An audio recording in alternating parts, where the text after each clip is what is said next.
rather than have you out of the top. Yeah. Oh, here we are. Nope, Here we you're are. in. You're in. You're on. You're in, Peter.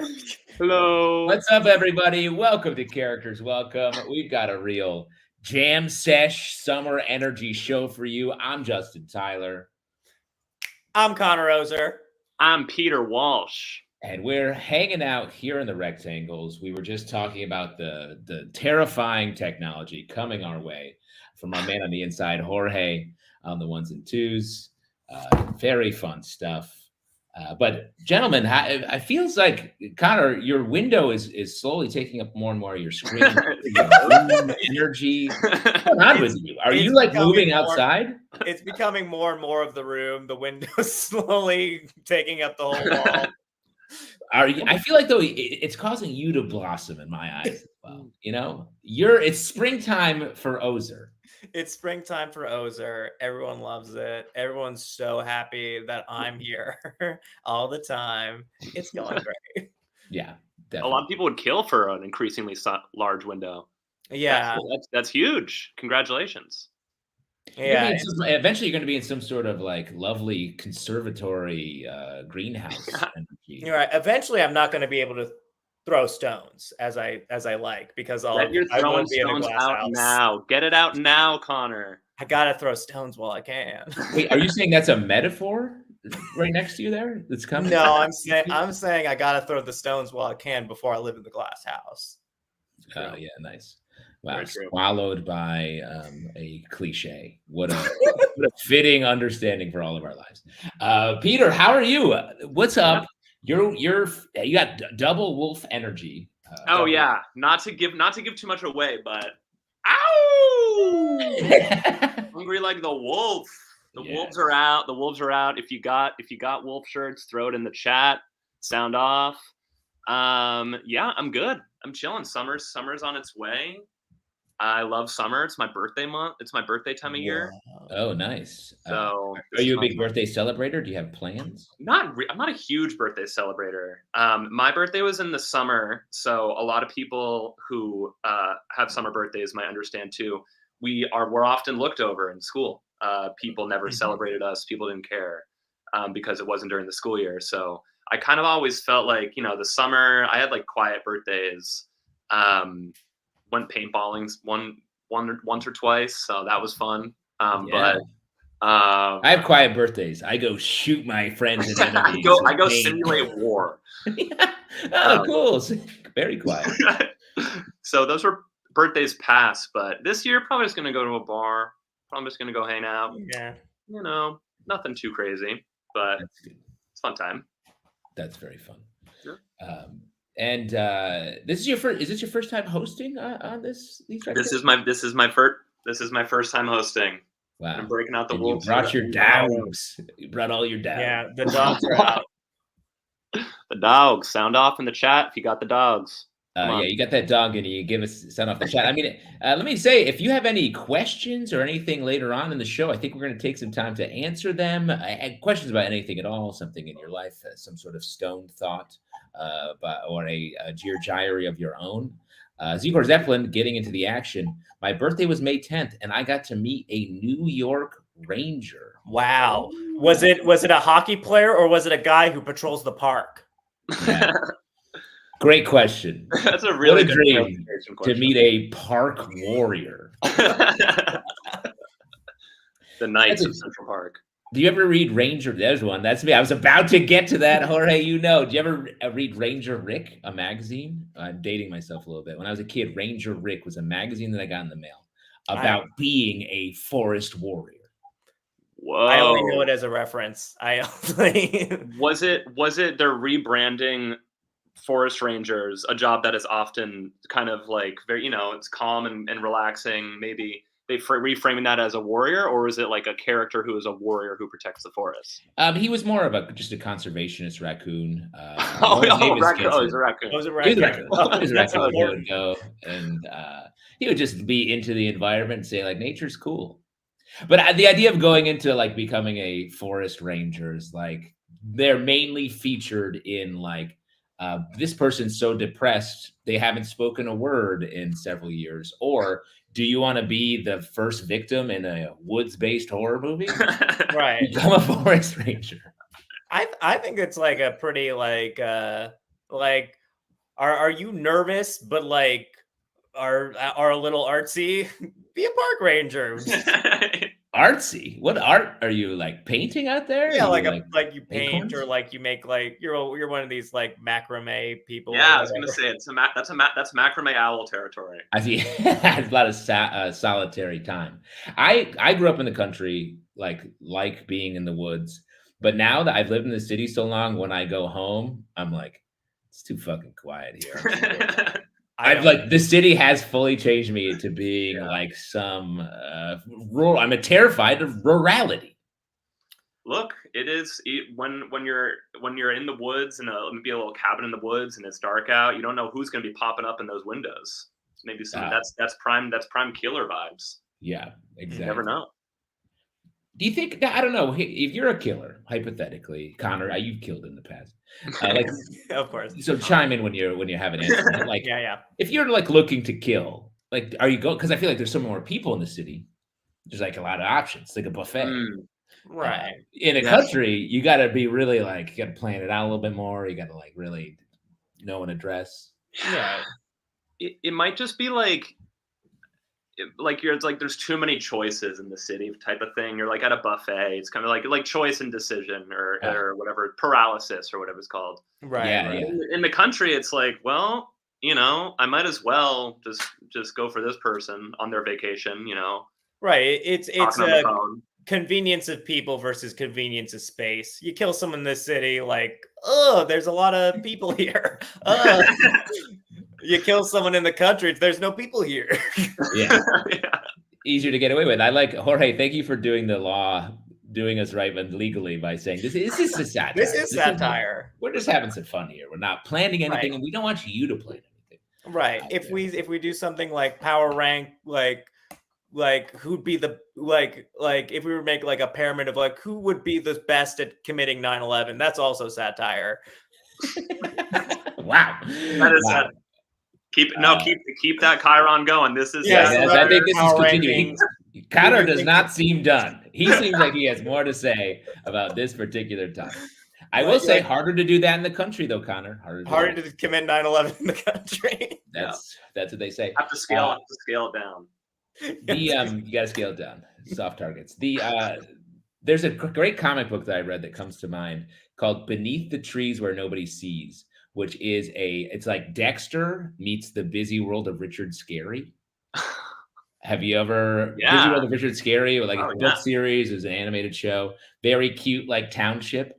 This comic is so good. If you're looking to just be like, oh, I want to read something that's like it's beautifully drawn, like sort of real horror art, really enjoyed it. Wow, that is a combination, a duo that I never expected. Yeah, you never knew you wanted it until it got you. I wanted it. Yeah, I want that. Whoa. There it is. Yes, Jorge picking it up. Wow, I love that. It's very good and it's very apt. And again, just some fun satire we're doing here. Looks like a Conan bit. Yeah, exactly. And what a higher compliment can a comedian give? Exactly. Wow.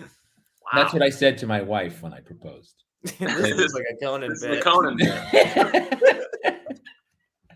And she said, yes, eventually. But for a while, she cried and said, what? Why? Why would you say that? She's more of like a Letterman person. Yeah, definitely. Yeah. Definitely. I like Letterman and I like I like Letterman and I like Kilborn. Talk about a sociopath test. Liking Letterman and Kilborn is wild. You find a partner that likes those two things. Top 3: Letterman, Kilborn, Leno. Ooh, Leno at 3 is very strange. I forget what did you guys watch any of the Mulaney show on Netflix? Oh yeah, I really like that. Been meaning to. I've heard rave things. I really like that show. It's a wild mix. It has Letterman energy. Letterman's on it. I believe the 5th episode, which I thought was the best episode. And it's like it's half like great, wild, super like making the case for live comedy to be what we have all the time. And then some of it's like a comedian comes out and is just like, what's happening? Like truly one of the more famous comedians in the world walks out and is just waking up from a dream into Right. Yeah. Jon Stewart was like incredibly bemused the whole time. I'm like, whoa, huh? Yeah, definitely. This is fun. Huh? It seems cool. I'm looking forward to it. I really love so many people who like write on it and do stuff like that. So I'm really looking forward to it. Feels like there's fun stuff. There's fun stuff. You know where else there's fun stuff? Right here on this show, because we're doing live comedy every Wednesday night. We don't just do it for 6 nights in a row and then bail. We're here every one night a week, but we have time in between to think, obviously, and regenerate our brains. But we bring the best damn characters in the world out for you here on the Rectangle, and tonight is no different. You guys ready to get into this? Yeah, let's introduce our first character. Let's give it up for a movie fan. Yeah.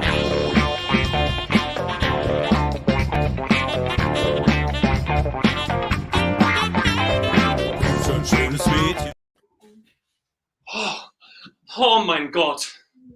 Oh mein Gott. Scheiße. Oh mein Gott. I'm so sorry I'm late. Oh my God. Oh, I just saw the best film ever this afternoon, and I am changed. Oh, the film is called Finding Nemo. Have you seen it? Oh my God, so cool. It's so freaking good, right? Oh my God. Okay, so for those of you who haven't seen it, the film is about a curious fish named Nemo who has wanderlust, okay? And his fish was PTSD because he saw his wife get eaten like right in front of him, yeah? So one day, curious Nemo approaches ein Boot and you're not going to believe this, you guys. He gets kidnapped by a friggin' dentist, okay? I am not kidding. Ice fair. So Fish Daddy sees the whole thing and now is on a mission to save his son. But not without the help of the Queen of Daytime, Ellen DeGeneres. I was like, oh my God, this film's so cool. Okay, so meanwhile, Curious Nemo is imprisoned in a friggin' fish tank and is tortured by a sadistic little girl with like severe orthodontic needs. I mean, jump scare, wow, I almost dropped my strudel on the ground, okay? So Daddy und Fish und Ellen meet vegan sharks and swim in the Autobahn with like uber chill turtles as they make their way to save Nemo, yeah? But I know what you're thinking. How will these fish in the ocean save Nemo in ein dentist's office on the land? I'll tell you. Frau Ellen und Fish Daddy fly to the dentist office in, I am not kidding you people, the mouth of a friggin' bird. The mouth of a friggin' bird. I mean, my jaw dropped off, okay? So they get to the dentist's office, they make crazy chaos, Nemo gets flushed down drains, they go back into the ocean and finally find Nemo! Oh my God! Oh, wunderbar! So cool! Everyone happy! Film over? 9! 9! They get trapped again in a fishnet. Ellen, Daddy, and Nemo get trapped in a fishnet, but just keep swimming, break free from net, and finally live happily ever after. Oh my God. Someone should have told me I was going to Disney Park Orlando because that film was a freaking roller coaster, okay? Wow, well, thank you so much for letting me get that off my chest. Okay, let's begin. Scalpel? Yes. Yeah. Peter Walsh, everybody. Love that. You know, we always talk about how like, I'm trying to figure out this character. Can't quite crack it. You literally just recounted the plot of Finding Nemo. Finding Nemo. The amount of times where I was like, I gotta break. I mean, well, look, the jury's still out. But I am like, I gotta maybe find something else to do at this point. I'm like, you know what? I'm just gonna do a German Wikipedia summary of Finding Nemo, and then have this man doing open heart surgery or something. So, you know what? Not to give notes, but like I think like the same thing, but like an even more specific German person, like Werner Herzog or someone, is like the same exact thing. Is like, yeah. Look, Werner's in me somewhere, so I gotta maybe I'll burn it out sometime. You're orbiting Werner. I watched the what's the bear movie? The Bear? The Grizzly Man. Oh, Grizzly Man. The Werner's, I guess that was his first sort of big doc. And it's so funny hearing him narrate that. Like, we've all heard the Paul F. Tompkins version of that. But man, the real one is the real thing. No shade to Paul, is as funny as the joke version. Right. And then also of like, there's that video of him being shot as well. Which is insane. Werner Herzog? Werner Herzog gets shot and like shrugs it off and like keeps talking. It's crazy. What was he doing when he was getting shot? I don't know. I think he was just like talking about a film or something, and someone shoots him, and he just kind of like shrugs it off. It's insane. In his mind, he's like, "This is going to be great cinema. This is great film. Keep it rolling. Keep it rolling. Let's go." Cut. Life is one long documentary. Yeah. Oh my God, wild. When's the last time you guys saw Finding Nemo? Great. Oh, wow. Here we go. I've somehow left the paved road. Nobody cares about my films. For example, what was that? We quickly realised that some Pico had taken a shot at us with an air rifle, and Herzog had been hit. So this literally just happened when we were standing outside there, camera. And there was a noise, and it was a whiz, and you just said, "I've been shot." You had look. I think here somewhere. Yeah. Look. Oh my God! Somebody shot you and created a wound in your abdomen. It's not significant. The scary. That's badass. That is badassery at play. Keeps the cameras rolling, he said, no doubt. You're taking your pants off and revealing a hole in your belly. That someone has shot you with an air rifle. You are bleeding. Red Hauser has the story as well. Like, that is wild. Yeah.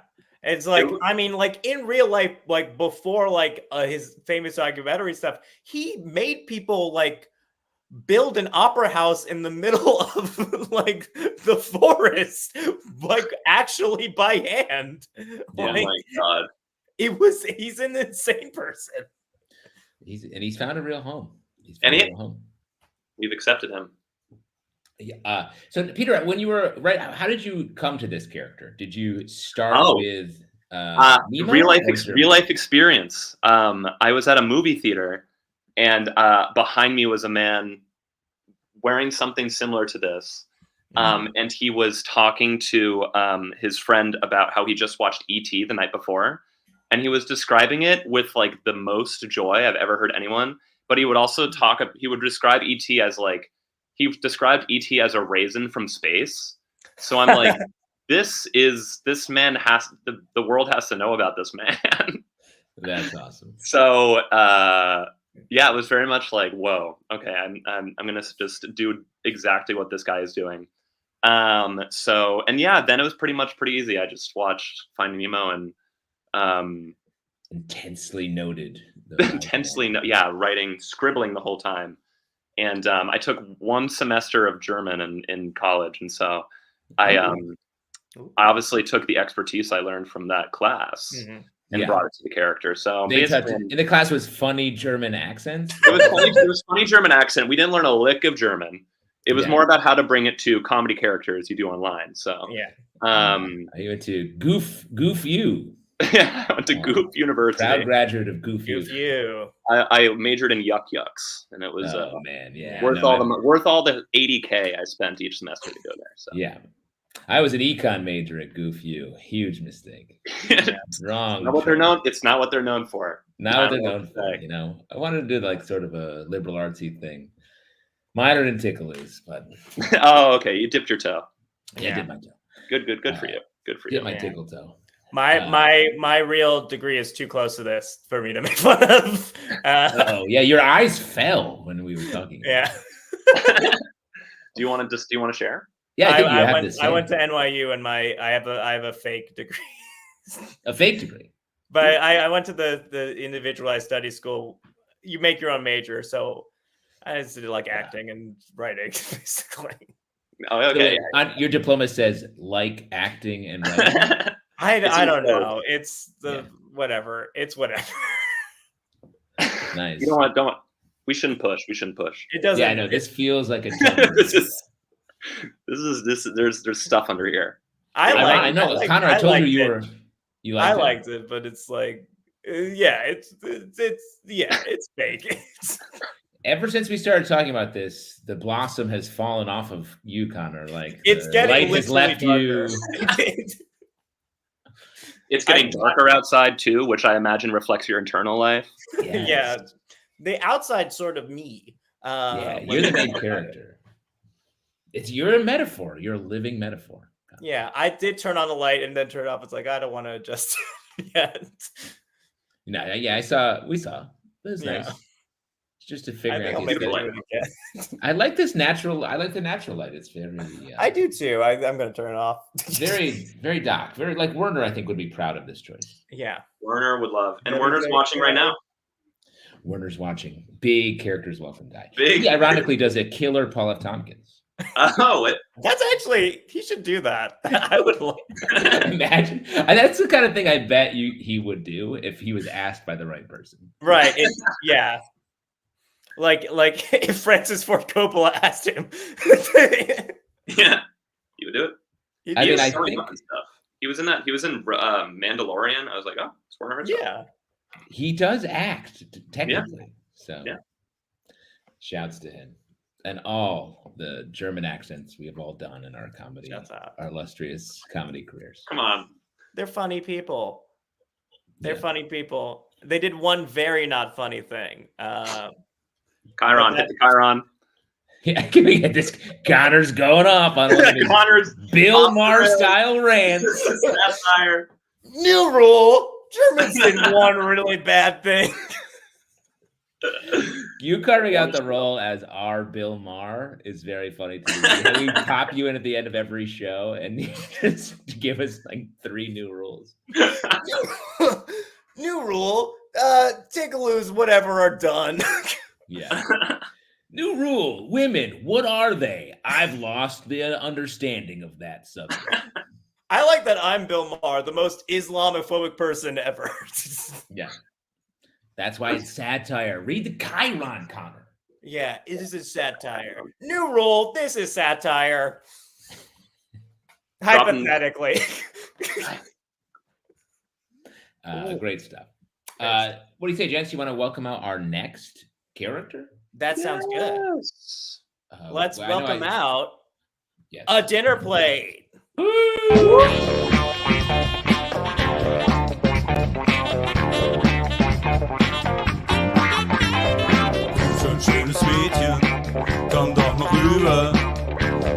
So much singing and dancing in this castle, huh?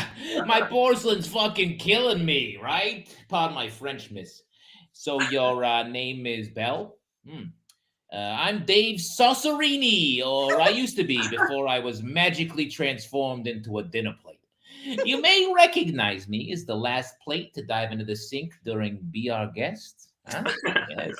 Which, let me tell you, is no easy gig. I'm a living piece of porcelain diving into a sink full of dishes. I crack in half, boom! I'll end up getting tossed into that singing trash can over there. And that guy is an asshole. Me, I'm from Brooklyn originally. I was a dishwasher, ironically.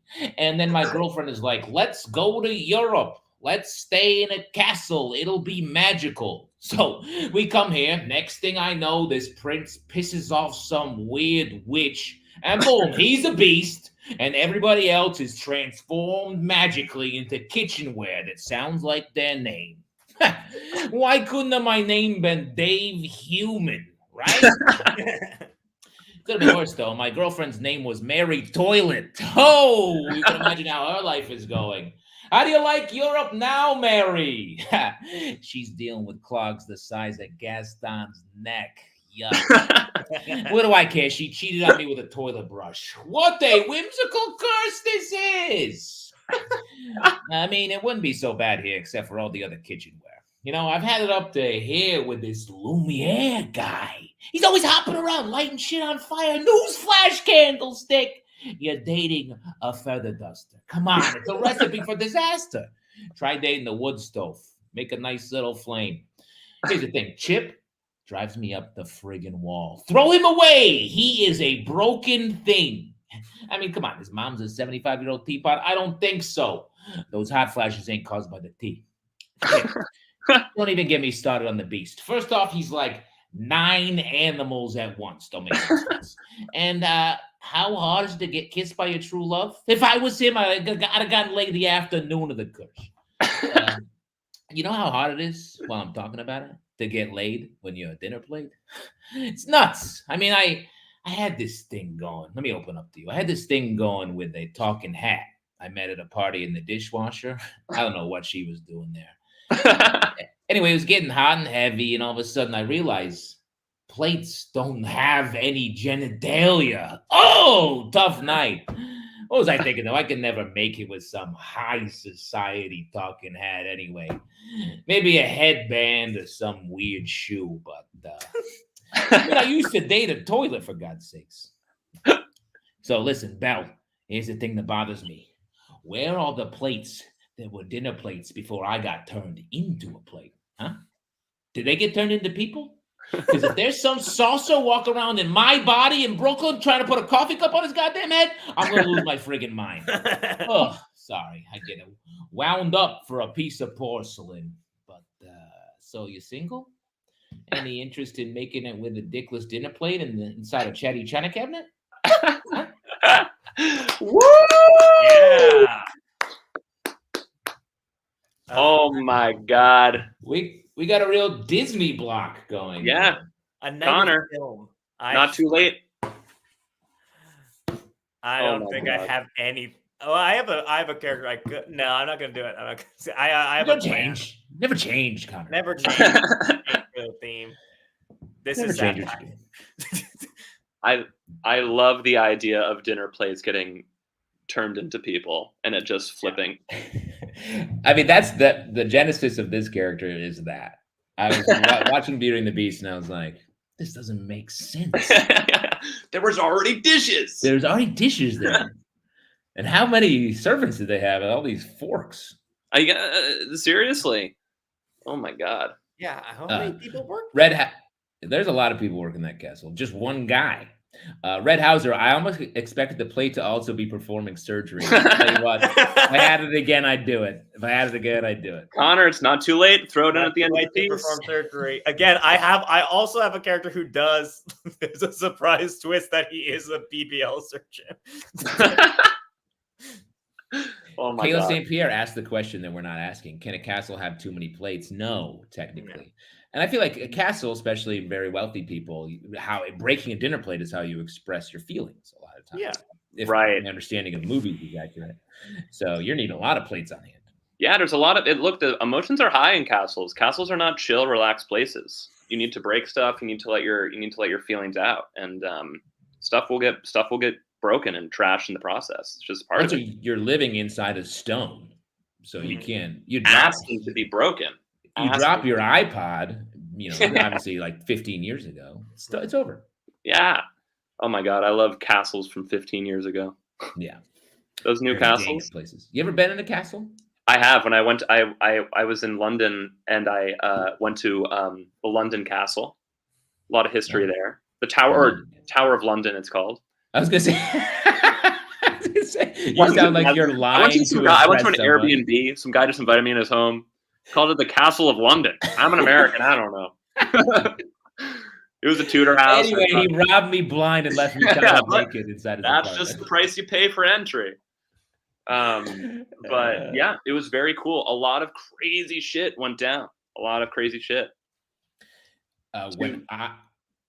In that entire London, two people went missing. 2 little kids went missing. No one's ever found years ago. Like talking not right now. 1600s. Not right now. They're not right. Well, they're adults now. You're saying. Yeah, exactly. They are. Yeah, they're old. They're old now. Yeah, they're 400. You know.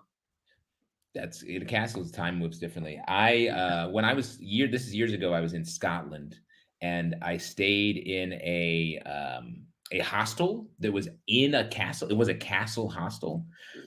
A hostel. Wow, we made fun of Peter, but I sound crazy too. But they had all these like spooky statues, and there were all these secret passageways, and it was a very haunted feeling.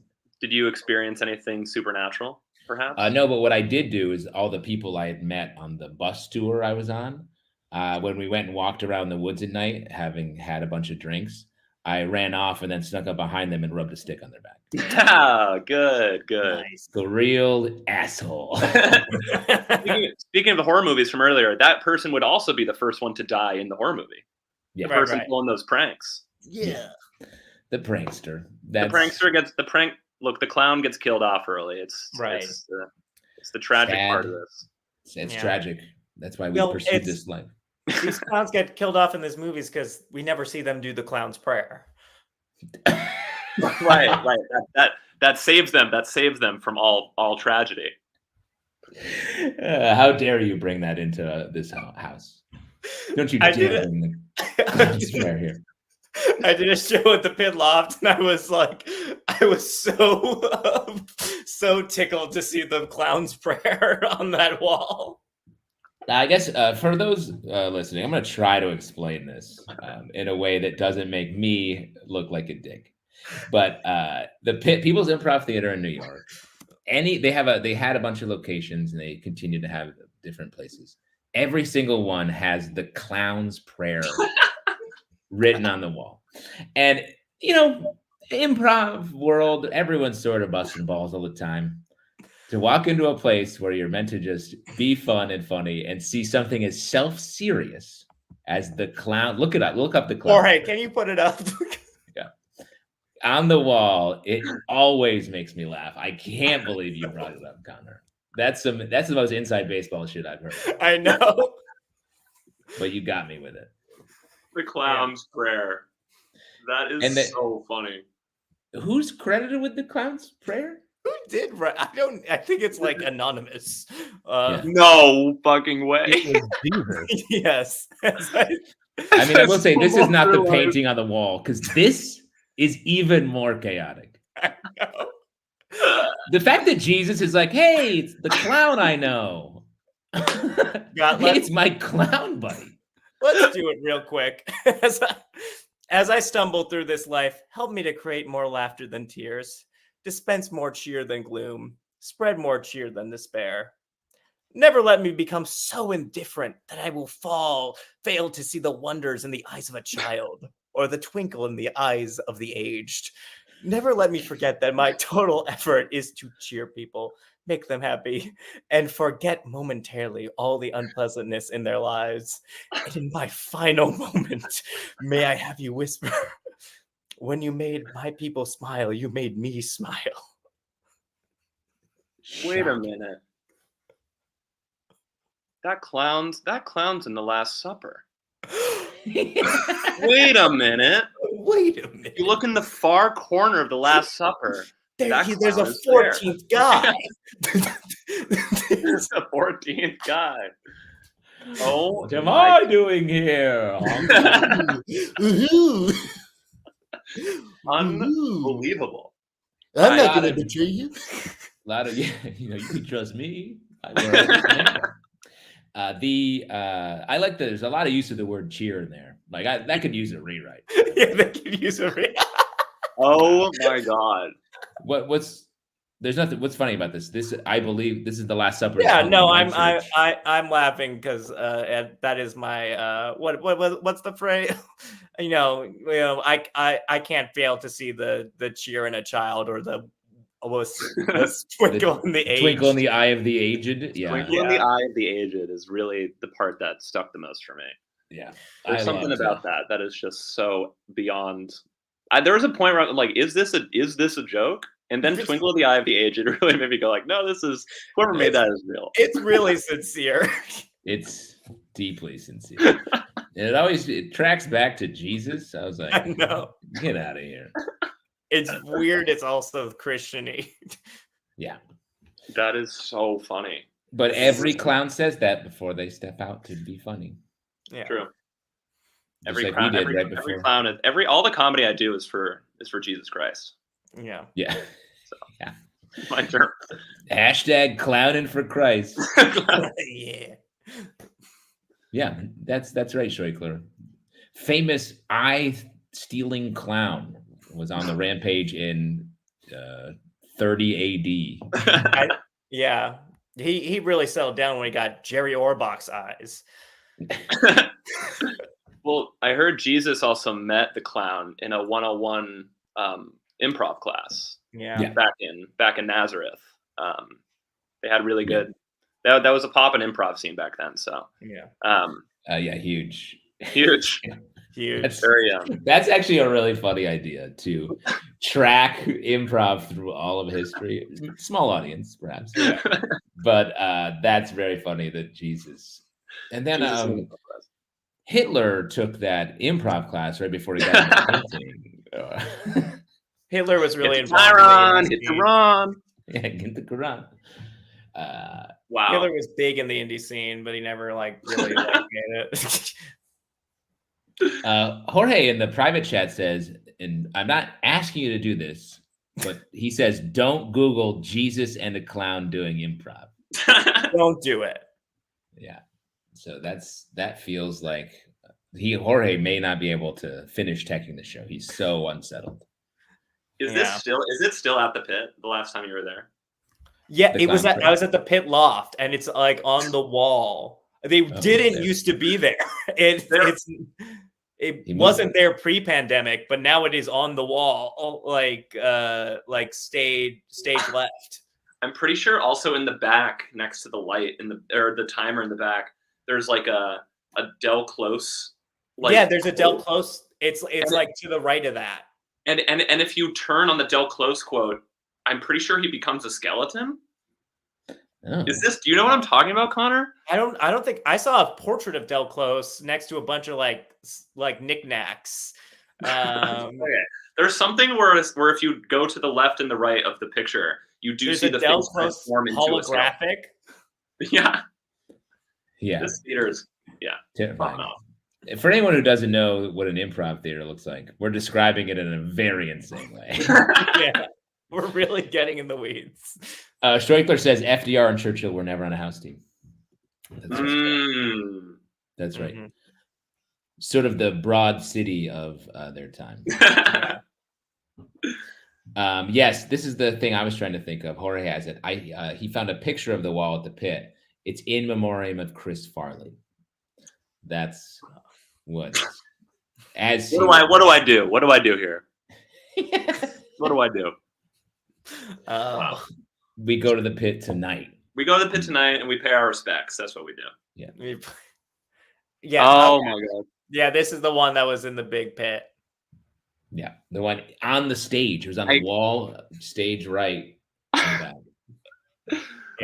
Oh my God, that's awesome. Very fun. Good little bit of fun. Speaking of bit of fun, shall we welcome out our third and final character? The character that puts the ticklers to bed, as they say. Mm-hmm. Yeah, I think so. We shall. Great.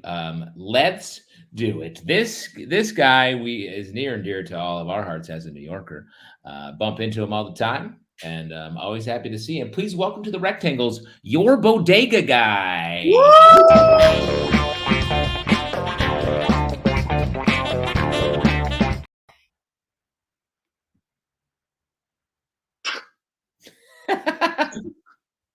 Hey. Hey, boss.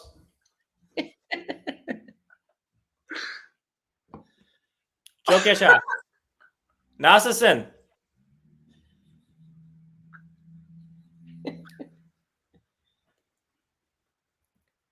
Thanks.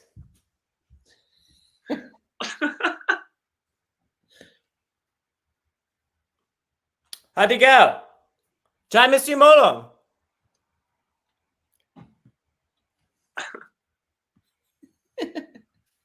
This one? Right. Thanks.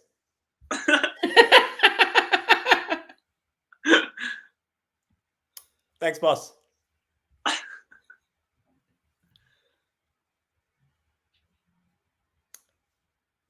Hey, I like you. You want to know a secret?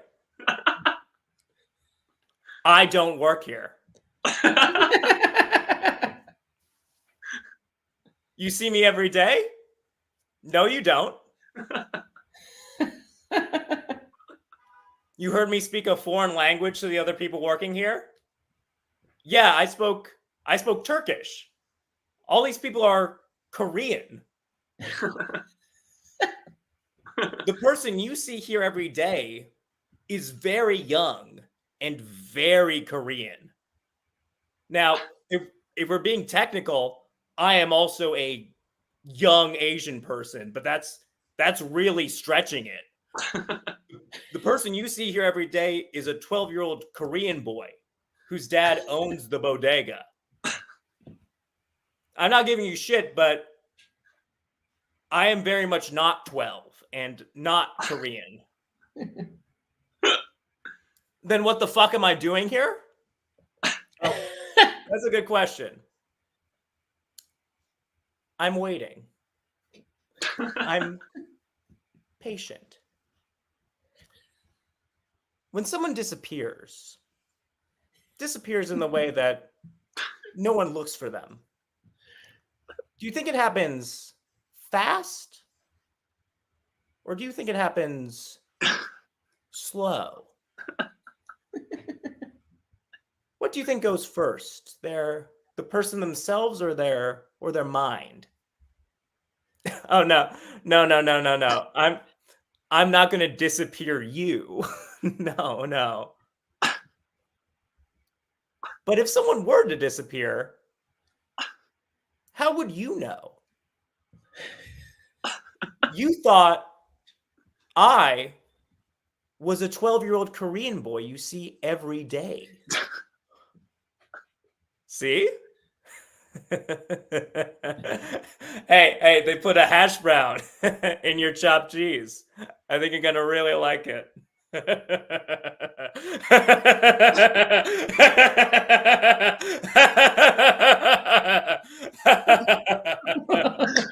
Woo! Wow. Connor Ozer giving us some real Richard Linklater shit over here. Yeah, that's waking life shit right there. There were so many wild sentences in this piece. Just if you isolate them, it's just that alone was making me laugh. Just how crazy some of these phrases were. Kayla St. Pierre speaking for all of us. That laugh's gonna haunt me. Yeah, that laugh's gonna haunt me. What I liked about it is a lot of maniacal laughter starts at a point and just goes up and then gets cut off. Yours started at a point, weirdly dipped, and then ramped up. And I was saying that's way more unsettling. I thought Jorge was gonna cut me off sooner. So. Well, it worked way better to do it that way. Oh my god. Yeah. See, there it is. It felt also like the first, 45 seconds was like a legit Bodega documentary. Right. I was like, this is great for a future New Yorker to learn that's a normal Bodega interaction. Yeah. Followed up by a very abnormal Bodega. A very scary, haunting, weird thing. Yeah. Oh my god. Also, that Bodega was popping off. Busy. It's a busy bodega, actually. It's like a Friday night. True. We saw that in the text. What do you get when you go to your bodega? What are you getting? I'll get garlic tostones a lot. I'll grab those whatever I get. Would you just call them? Did I say it wrong? Tostones?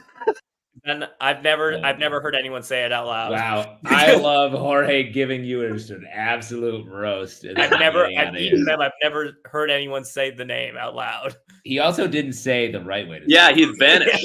He hit the smoke and vanished. Yeah, I won't. I'm not going to do it. Yeah, I don't want well, okay, I won't. None of us will then. That will remain a secret. Yeah, I've eaten them. I've never heard anyone say it out loud. Yeah. Yeah, toast I get a stones. chicken parm a lot if I'm getting hot food. That's what I usually get from any bodega, chicken parm. I usually get like a turkey sandwich, maybe on some cheddar cheese. On cheddar. What is that? You put it on cheddar? Like that's Yeah, put it on 2 pieces of cheddar cheese in between. It's just turkey. It's just okay, man. I'll make it. Yeah, but All right. want to yuck your yum, guy? Eat what you want to eat. Got lettuce, tomato, onion on there. I'm easy. Nice, I'm easy. Good. I'm salami, cheddar, mustard. Get me out of there. That's like eating. That's like eating poison. Look, we all have our vices. Yeah. When I was first, especially like younger in New York, out late on the weekends at the bar, we would be at the bar at like 3 a.m. and be like, "Hey, we have to call Apple Tree." This is in Carroll Gardens, adjacent New York, Red Hook. We have to call Apple Tree before 4 so they would bring you whatever weird sandwich you wanted, cigarettes if you wanted them, and if you were like, "Let's get a 6-pack for home to keep drinking at 4:10," right? They would bring that also. It's a beautiful service. A beautiful service. Changed my life for the much worse, but it's called Apple Tree. Apple Tree was just the name of the bodega on okay. Court Street, and they would do deliveries 24/7. Wow. Delivery bodega 24/7. You deliver to the bar at like up until 4 a.m. Oh, you would get this delivered to the bar. We would eat it at the bar and then go home, or like play. If the bartender was up for it, we would lock the door and go play pool in the back until like the next day. Essentially, that's super cool. That sounds fun. That sounds like a great time. It was truly. It felt like we were doing the most fun thing possible until we walked out and there was like a child leaving for school. Yeah, they're like, have a good Tuesday. Uh-oh, I'm a monster. Hey, look at you, some 2 feet tall in a raincoat going to school. Hey kid, I'm living my best life. Yeah. I'm gonna look back on this fondly. Wow, I have not seen anyone bring. I mean, I know you can bring food to bars, and I think all of them. I mean, maybe some you can't, especially maybe if they have food sold there. But I've never seen people bring the bodega sandwiches to the bar late at night. That's nice. I got to do that. It was. I wonder if it still happens. It was very good. I've definitely brought in like a pie or like a sponge cake to a bar. Sit down at a bar and eat a full pie. I think I did that at like 21. Yeah. Like, hey man, you got a fork? Any vanilla ice cream hanging around? Yeah, right back there. I know you got it. I think I would get a pie from Gristides and then I would just be at McManus, not drinking but being around. Yeah, just eating pie. Hey, throw this pie in the mic for a sec. Would you? I want to eat it. He's like, sir, why are you here? Another comedy person at the bar. Another clown. Before we get out of here, I want to do a section a little bit later in the show that we often do. Jorge, if you're ready, we're going to turn it over to if you ever want to throw some cash our way, we read any comment that comes into our business Venmo, which is at Characters Welcome, and there it is. So please send us some cash. That's how we create really beautiful props like this.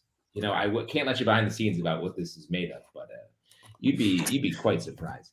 But anyway, one of our repeat segments. Look at that knife. That's a scalpel. That's a scalpel. That's an antique silver scalpel from Munich, right? Yes, exactly, from Munich, Germany. Munich, Germany. with one of our favorite segments, which is Z-Core Zeppelin presents Stoner Thoughts. Oh shit, man! Stoner thoughts. Screenshot noise. Gotta capture that.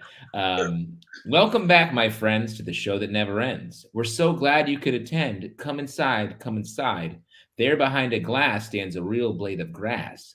Be careful as you pass. Move along, move along.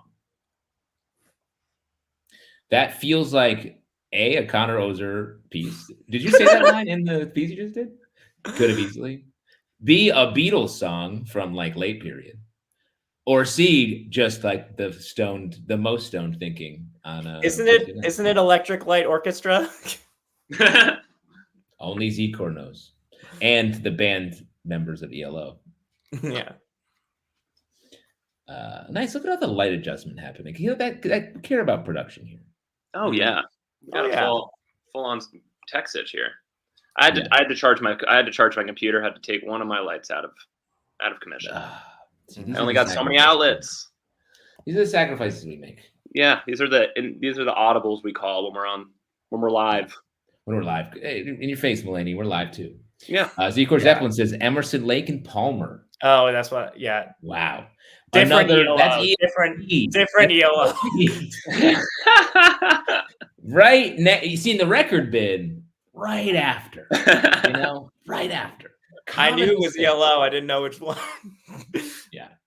Sometimes there's even ELOs after the ELPs. You just got put in the wrong place, so it gets skipped over. It's skipped over. It's so close. ELO and ELP probably pretty equally popular, right? Oh, I am still wrong. I just realized I also got that. Yeah, whatever. Yeah, we're not here to correct. We're here to enjoy and lightly roast, and satire, obviously. Oh yeah. But here's the thing, folks. That's the show. We're out of time. We're out of characters. We've said all the tickloos. We've put them to bed. They're already sleeping. That's the thing. Is Eric always wants to warn you before. We do it now. Now's the time to put them down. It's over. Done. Playtime's over. We didn't do any plugging here on this show. Why don't we do a round now, since it's sort of a real hang? Peter, what do you have coming up? Yeah, I got some improv shows coming up, and I'm in the middle of filming some stuff, so there's gonna be some fun. There's gonna be some fun sketches gonna be coming out on my. You can follow my Instagram right there. I got some real fun things we filmed that I'm very excited about. Also you can follow that if you want to come to any live shows. I'm doing characters sometimes, doing a lot of improv. Come through. That'd be so fun. Peter loves fun. That's awesome. Peter, your characters, you're one of the most meticulous character performers. I feel like you always have just like things figured out, and it's always great. Thank you. It's a real way to combat my anxiety, and it's a control thing. It's like the more I do, the more I have control over a scary thing like performing. Yeah, thank you. It's also me just in my room doing it 1,000 times to no one, and my roommates are like, "They're like, that guy's weird." Yeah, German roommate. My roommate's German. Connor, what's that? I got him. Connor, what do you got? Man, I just did like 3 shows, and now I don't have anything immediately. No, I got just look out for stuff. I wrote something I'm probably gonna try to put up in like July, test it. A character thing, or is it a sketch? It's like a big character show kind of thing, like a 2-hander-ish, 3 actually. A 3-hander. It's like it's like 2 character performers, and there's like a host character kind of. It makes more sense when I explain the whole premise. I don't want to do it right now because it's not. Makes more sense when you see it. Yeah, right. Makes more sense when you buy the ticket, when you're in the seat. When you see it or explain it. No free stuff. Right. No. Yeah. But yeah, I'm gonna. But My most recent video is top 3 independent films. It's right on my Instagram. It'll be one of the 2 black squares in the top of my Instagram that are the most recent videos I've made. I don't know how to make a thumbnail somehow. What?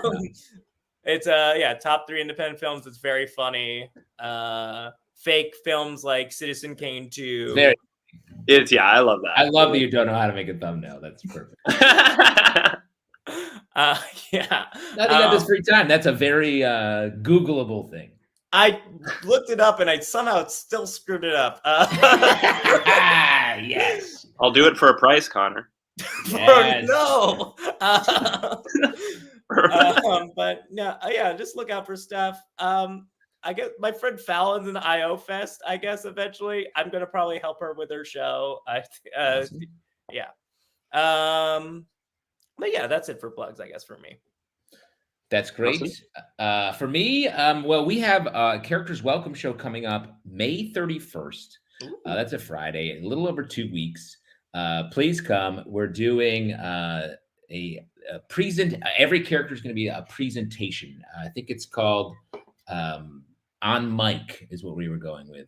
I believe that's what it's called. Anyway, it's going to be very fun. Going to be a lot of fun pieces. It's at Friends and Lovers in Brooklyn on Classen Ave, sort of Prospect Heights, Crown Heights border. Definitely come out. We haven't done a show in a while because of the booking process, but it's very fun. I just did a show on Monday night at the new UCB called Beast. Hoping to do more of those coming up. And you can always check out my show and podcast, Comic Book Club, where I gave a comic rec earlier, and there's more where that came from. Oh, nice. I got to check that out. I've been wanting to get into graphic novels too. It's a medium that I feel like is underused, and it's brilliant. 100%. There's truly, like, the one I recommended is such a good one to get started. And on our show, we have guests from all across. We just had Patton Oswalt a couple weeks ago. He has a comic he's been doing. We have anyone in the comic book business or adjacent to it we've had on the show. We've been doing the show for like 18 years, crazily. Oh my God. Honestly. Very fun. Check it out. And folks, we'll be back here next week to do this show, Characters Welcome, here on the live stream every Wednesday at 8 o'clock Eastern. Please come back. We have new videos going up all the time. Check out the TikTok as well. Thank you so much. Thank you, Peter, for joining us. Thank you, Connor. Thank you. We'll see you all real soon. See ya. Bye. Later.